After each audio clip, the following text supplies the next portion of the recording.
you will discover that when you're on a divine assignment, that the will of God will take you places where you do not want to go. And you may find yourself in a precarious predicament and a pitiful place where you might want to stop serving God, where you might want to stop praising his name, and you want to abandon your post, all in the name of self-preservation. Let's be honest. Let's be honest. Understand, beloved, that doing kingdom work is going to put you on the wrong side of the world. The world does not have any issues with you coming to church out of some sense of social obligation so that society can deem you respectable. The world does not have any issues with you as long as you stay within the four walls of the church, singing your songs and praying your long prayers and engage in playing church rather than being the church.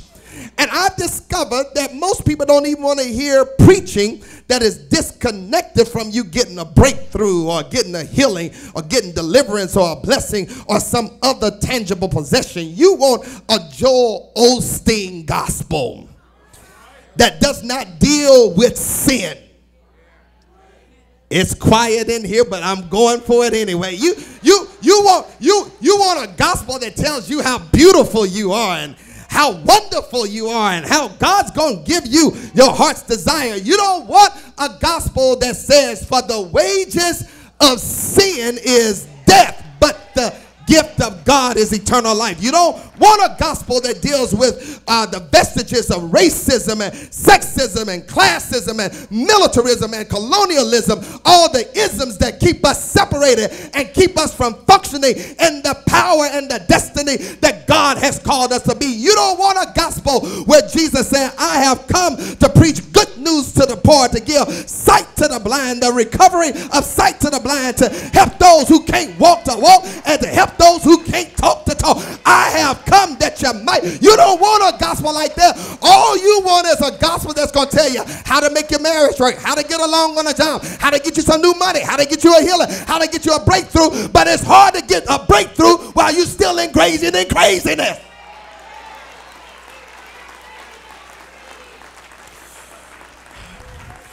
Listen, brother and sister deacons, I discovered I could pack this church out every Sunday. Yes, I could. I could pack this church out every Sunday if I focus on massaging your ego. If I could tell you how to get you a quick $1 million, if you run down to the altar, spin around 7 times, go out and lift your hands up. I could pack this church out if I could tell you how to keep your marriage strong without critiquing the craziness of your life. But trust me, if you are serious about doing the will of God, sooner or later, today, tomorrow, or next year, you will find yourself in a pit. Uh-oh, it's getting ready to get real quiet. You will find yourself in a pit and wondering, how in the world did I get in the pit? Ask Martin Luther King. He found himself in a pit when he went down to Birmingham and was arrested for 11 days when he was marching against segregation. But in those 11 days, he wrote the letter from the Birmingham jail that allowed him to become a thesis that critiqued the segregation of the white church. Ask Nelson Mandela. He was in a pit on Robben Island in prison for 26 years while he was fighting against apartheid in South Africa. Ask Desmond Tutu, who was jailed in both South Africa and America because he spoke truth to power about apartheid.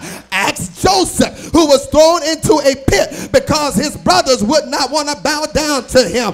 And God knows President Obama is in a political pit because of 2 wars he did not start, a multi-trillion deficit he did not start, a weak economy he did not start, and a mean-spirited political agenda that's more concerned about them getting reelected rather than solving the problems of our country. And God knows Jesus was at a pit when he went and died on a hill called Calvary.